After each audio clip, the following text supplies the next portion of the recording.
ശബരിമല സ്വർണ്ണപ്പാളി വിവാദത്തിൽ ഉദ്യോഗസ്ഥ വീഴ്ചയ്ക്ക് തെളിവായി മഹസർ. സ്വർണം പൂശിയ പാളികൾ തിരികെ സ്ഥാപിച്ചപ്പോൾ തൂക്കം നോക്കിയില്ല. മഹസറിന്റെ പകർപ്പ് മീഡിയ വണ്ണിന് ലഭിച്ചു. ഉണ്ണികൃഷ്ണൻ പോറ്റിയെ ഇന്നും ദേവസ്വം വിജിലൻസ് ചോദ്യം ചെയ്തു.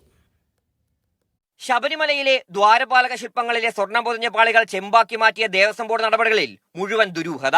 2019 ജൂലൈ 20 സ്വർണ്ണപ്പാളി കൈമാറിയപ്പോൾ ചടങ്ങിന് നേതൃത്വം വഹിക്കേണ്ട ഏറ്റവും പ്രധാന ഉദ്യോഗസ്ഥനായ തിരുവാഭരണം കമ്മീഷണർ പങ്കെടുത്തില്ല. കൈമാറ്റ സമയത്തെ ഭാരം രേഖപ്പെടുത്തിയ മഹസറിലും തിരുവാഭരണം കമ്മീഷണറായ വി ബൈജു ഒപ്പിടാത്തത് ദുരൂഹത വർദ്ധിപ്പിക്കുന്നു. ഉണ്ണികൃഷ്ണൻ പോറ്റി പാളികളുമായി പോയപ്പോൾ ഉദ്യോഗസ്ഥരാരും അനുഗമിക്കാത്തതും വീഴ്ചയാണ്. പിന്നീട് സെപ്റ്റംബർ 11 സ്വർണം പൂശിയ പാളി പുനഃസ്ഥാപിച്ചപ്പോൾ അടിസ്ഥാനമായി ചെയ്യേണ്ടിയിരുന്ന ഭാരവും നോക്കിയില്ല. തനിക്ക് തന്നത് ചെമ്പുപാളിയെന്ന് ദേവസ്വം വിജിലൻസിനോടും ഉണ്ണികൃഷ്ണൻ പോറ്റി ആവർത്തിച്ചു. പീഠം കാണാതായതിൽ സുഹൃത്തായ വാസുദേവനെയാണ് ഉണ്ണികൃഷ്ണൻ പോറ്റി കുറ്റപ്പെടുത്തിയത്. ചെന്നൈയിലേക്ക് പാളികൾ കൊണ്ടുപോകാൻ വൈകിയതിൽ സാങ്കേതിക കാര്യം പറഞ്ഞ് ന്യായീകരിച്ചു. 4ാമത്തെ ചോദ്യം ചെയ്യലിൽ സാമ്പത്തിക ഇടപാടുകളായിരുന്നു വിഷയം. എന്നെ പ്രതിക്കൂട്ടിലാക്കി എന്നൊന്നും ഞാൻ കരുതുന്നില്ല. കാര്യം സത്യം തെളിയുമല്ലോ ഇന്നല്ലെങ്കിൽ നാളെ.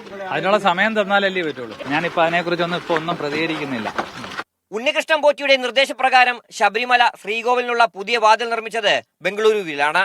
ഗുരുവായൂർ സ്വദേശിയായ ദാരുശില്പി നന്ദകുമാർ ഇടവള്ളിയാണ് വാതിൽ നിർമ്മിച്ചത്. ദ്വാരപാലക ശില്പത്തിന്റെ 4 ദിവസം മുമ്പ് അദ്ദേഹം വിളിച്ചിരുന്നു. ശബരിമല ശ്രീകോവിലിന്റെ സ്വർണ്ണവാതിലിന്റെ അടിയിൽ ഒരു ചെമ്പിന്റെ ഒരു പാളിയിട്ട് ഫിറ്റ് ചെയ്തിട്ടുണ്ടോ ചോദിച്ചു എന്നോട്.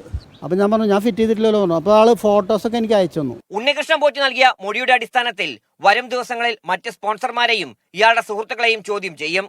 ഇതിനുശേഷമാകും ദേവസ്വം ഉദ്യോഗസ്ഥരെ ചോദ്യം ചെയ്യുക. മീഡിയ 1 തിരുവനന്തപുരം.